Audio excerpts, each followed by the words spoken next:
It exposes what's already true. See, human beings are talented at creating narratives that protect us from uncomfortable truth. I'm angry because everybody else is wrong. Light says, maybe you're hurting too. We say, I do not need relationships. Light says, maybe rejection convinced you closeness is unsafe. We say, I'm fine. Light says, you better look again. The revelation is sometimes the prayer is for sight before circumstance. See, there are moments when God changes circumstances and moments when he changes perspective before he will change the circumstance. Do y'all catch that? He's going to change the circumstance, but there's no need for me to change the circumstance if your perspective is still the same. You pray, God, get me out. God says, first let me show you what this season is. Things are still in place. The broom is still here. What changed? Things are still in place. The broom is still here. What changed? The light. The light. Well, sometimes if I'm looking for something over here, I can't really see. Well, I can't see, period. But I can't really see. But if I take the light and I put the light in the darkest part, then I can see that back here in the back, I hope I ain't knocked something down. Back here in the back is a mic that, seriously, I didn't know it back here. Not like I really didn't know it was back there. Okay? But it allowed me to see something that if I didn't have the light, I would not be able to see. Revelation doesn't always immediately remove what is wrong. Sometimes it first makes it possible to keep ignoring it. When I'm turning on that light, and especially if I'm shining it on myself, y'all know how sometimes y'all got them lights and the mirrors, they got the light that really show you everything. It show every blemish, everything. Okay? Well, that's what God is saying to us. Sometimes when you shine the light, I got to show you what's wrong. You might not really know what was there, but I got to show you what was there. See. What have you been trying not to see? Ooh. What you've been trying not to see.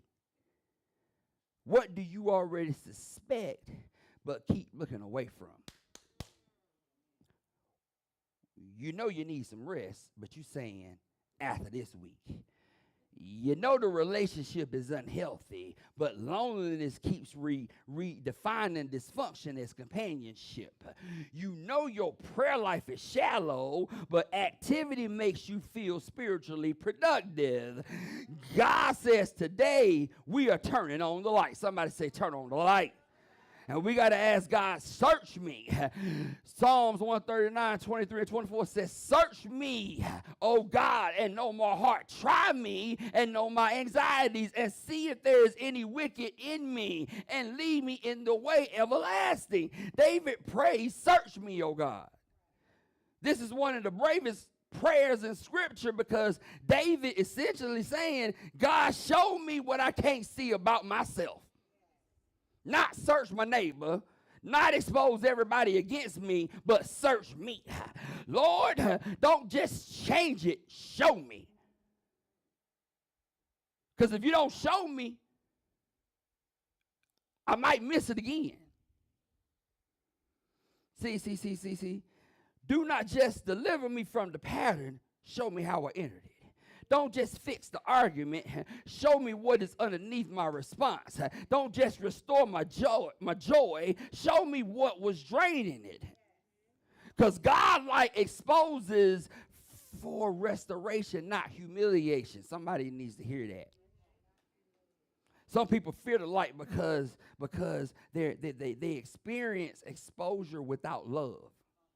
Somebody discovered your weakness and weaponized it. Defined exposure is different. God's light is surgical.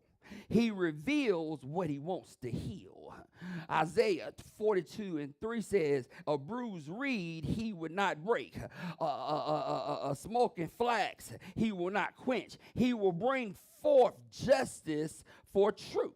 See, an operating room is brightly lit, not because the surgeon hates the patient, but because precision requires visibility.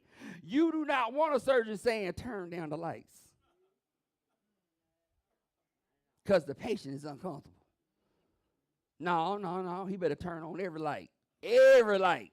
Even his cell phone light. Turn them all, because I want him to get it right. If you're going to remove what is harmful, you got to see clearly. See, God is not shocked by what the light reveals. We are sometimes. You may be shocked, but by what you discover about yourself. God is not. I didn't know I had that much anger. God knew. I didn't realize I was afraid. God knew.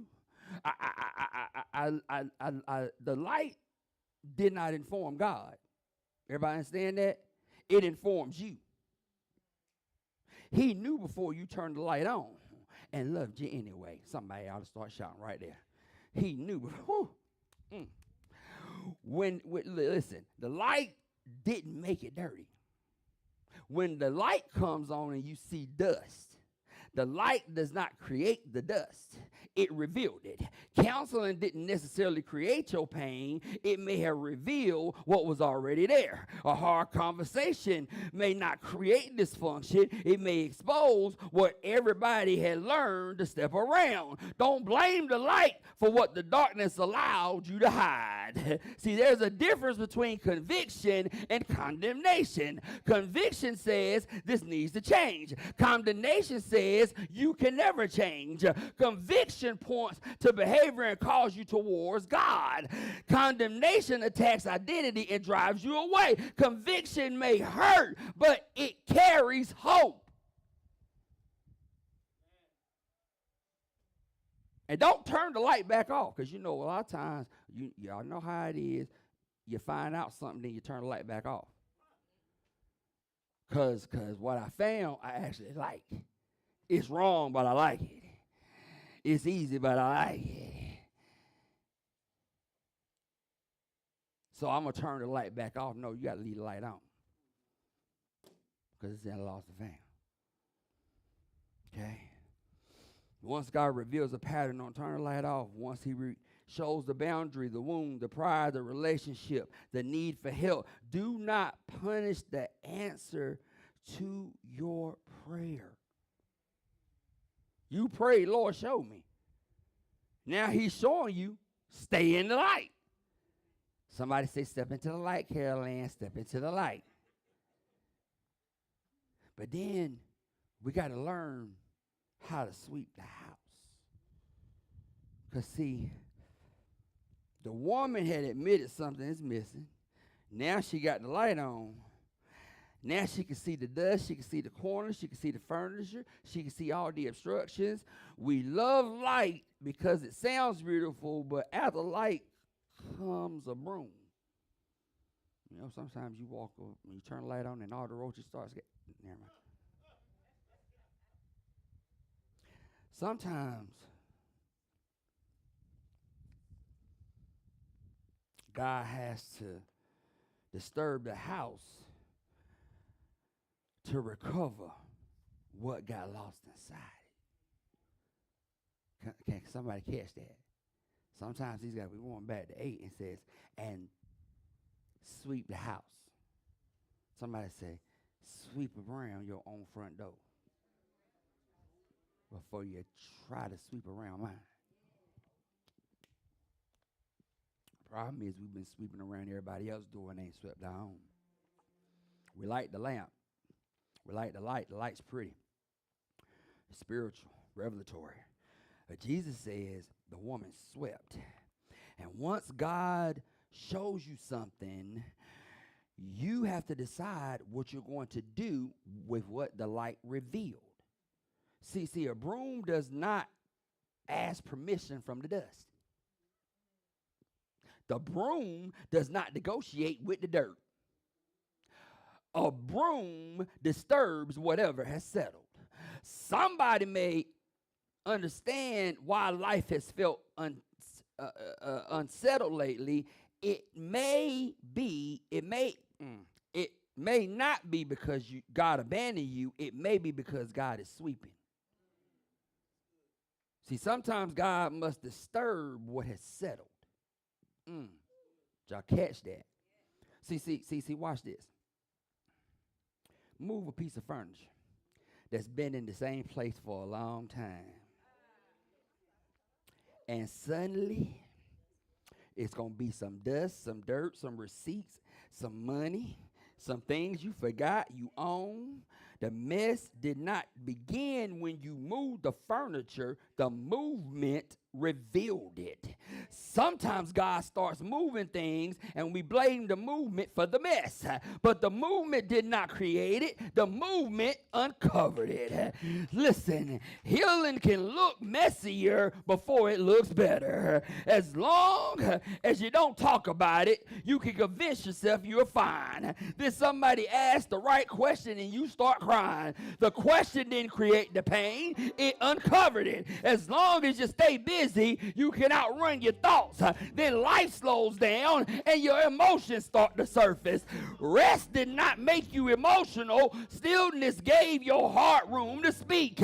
Listen, exposure is not always evidence that things are getting worse. Sometimes healing has finally reached what was buried. So don't panic when the dust starts moving. See, disruption versus destruction. A lot of times, God is trying to sweep some things in your life, and you rebuking the broom. Broom, I rebuke you. Broom, don't you dust this up. I cleaned up this part now. Don't dust everything else up. But Psalms 51 and 10. There you go. 10 to 12. Creating me a clean heart, O Lord, and renew a steadfast spirit within me. Do not cast me away from your presence, and do not take your Holy Spirit from me. Restore me to the joy of your salvation, and uphold me with your generous spirit. See, after this is David, after he has sinned with Bathsheba. David does not merely ask God to fix consequences. He says, create in me a clean heart. Renew the steadfast spirit. He is saying, do not just clean up my reputation, clean me. God loves you too much for cosmetic restoration. Tell him, I don't want cosmetic restoration. God, I want you to restore all of me. Everything. Not just that one thing, but I want you to restore the whole me. Because guess what? I don't want my change to be cosmetic. I want my change to be real. Then guess what? Everybody can see it. They can touch it. They can feel it. And when I walk in the room, they know God has done something different in me. Done something different. You can't demand recovery while protecting what's buried. Come on, somebody. The woman wants the coin. But if the coin is under something, that something's got to move. Many of us want restoration without rearrangement. Come on, somebody. We want joy back, but we don't want it to touch our schedule. We want peace, but we do not challenge our own need for control. We want intimacy, but we do not make ourselves vulnerable. Spiritual fire, but we do not confront distraction. If my coin is under it, then doggone it, we gotta move it. Because you got to understand, when we start sweeping,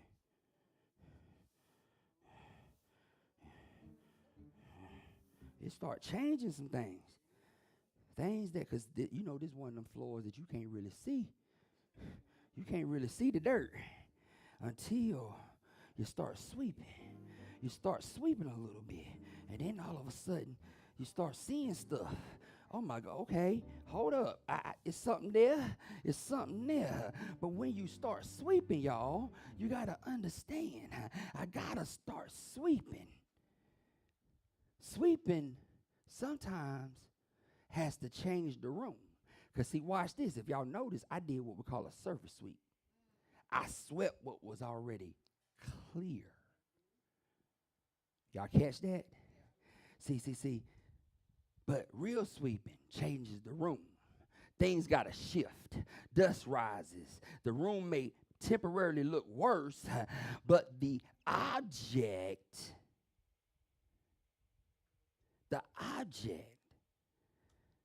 or the objective is not comfort.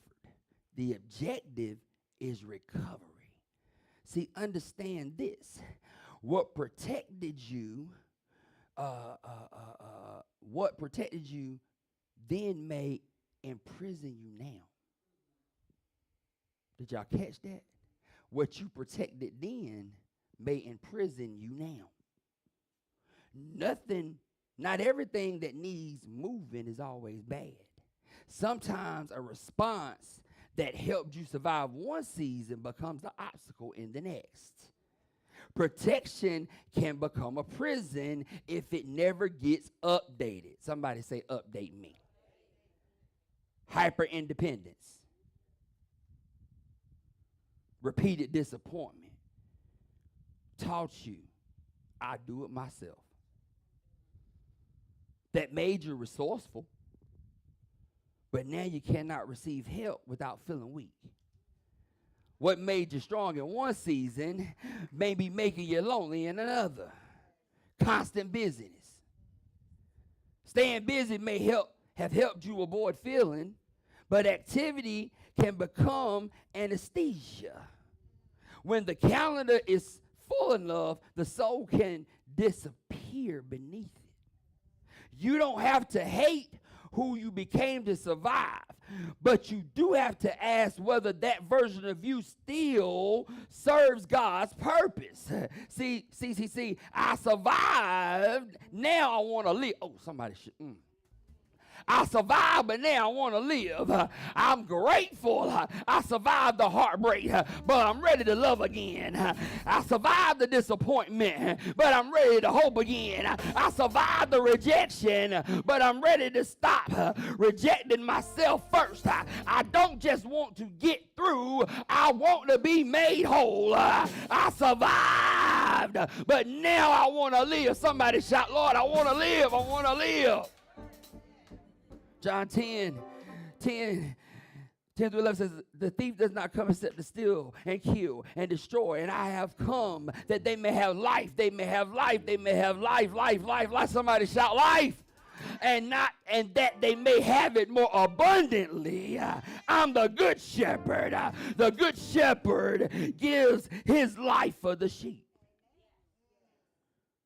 So what I'm going to tell you better move it. If it's sitting on your peace, move it. If it's covering my joy, move it. If it's blocking my intimacy with God, move it.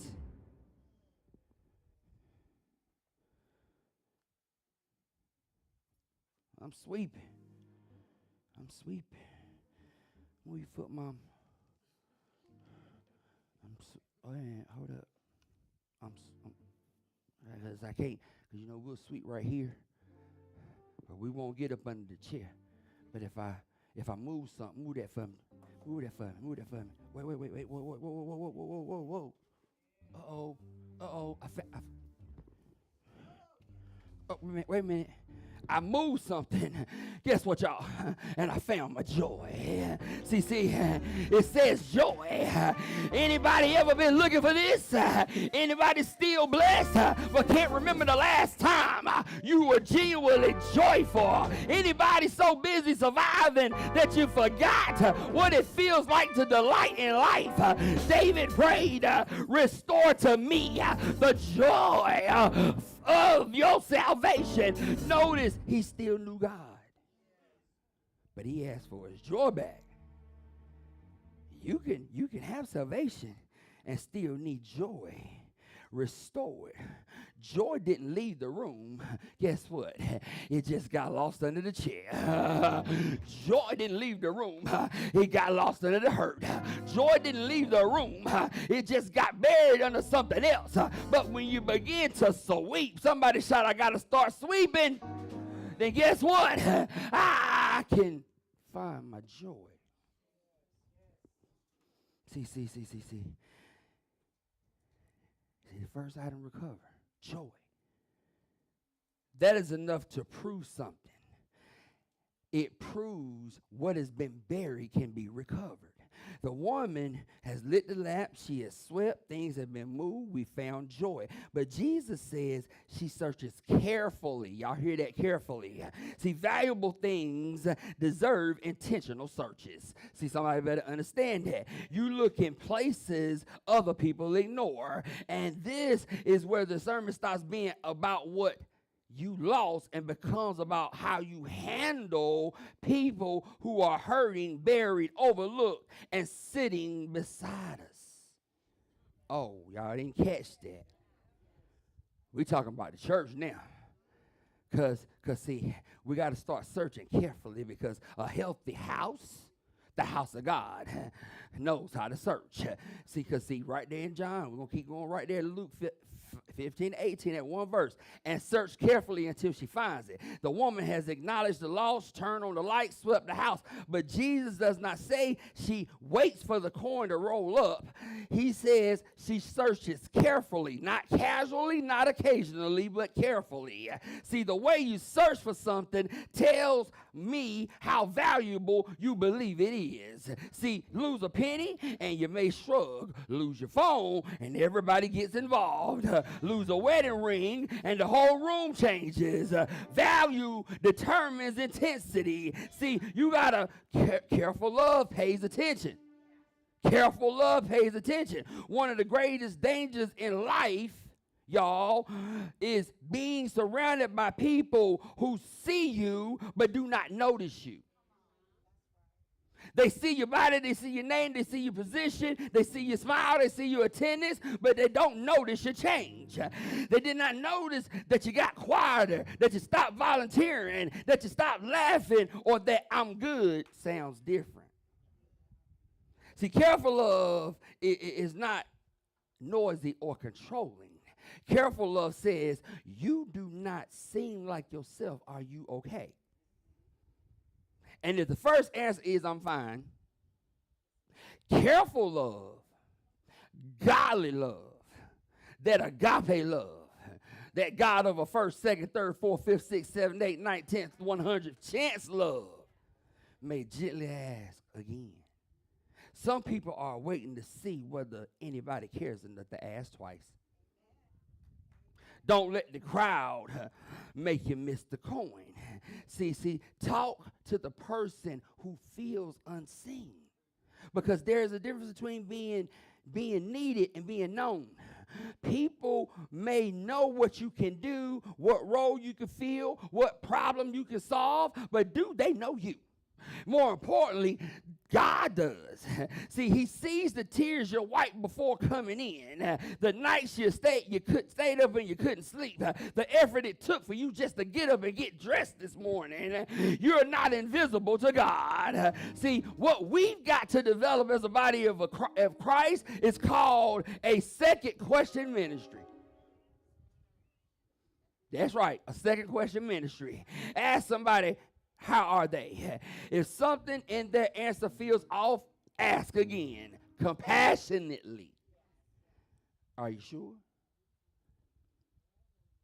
You seem quiet lately. I'm here if you want to talk. Sometimes the ministry is not the perfect answer. Sometimes the ministry is that you just noticed. And we cannot talk about lost people more than we search for them. Did y'all catch that? Because we can talk about, it's easy to say, where they been? They've changed. They don't serve like they used to. But who called them? Who checked?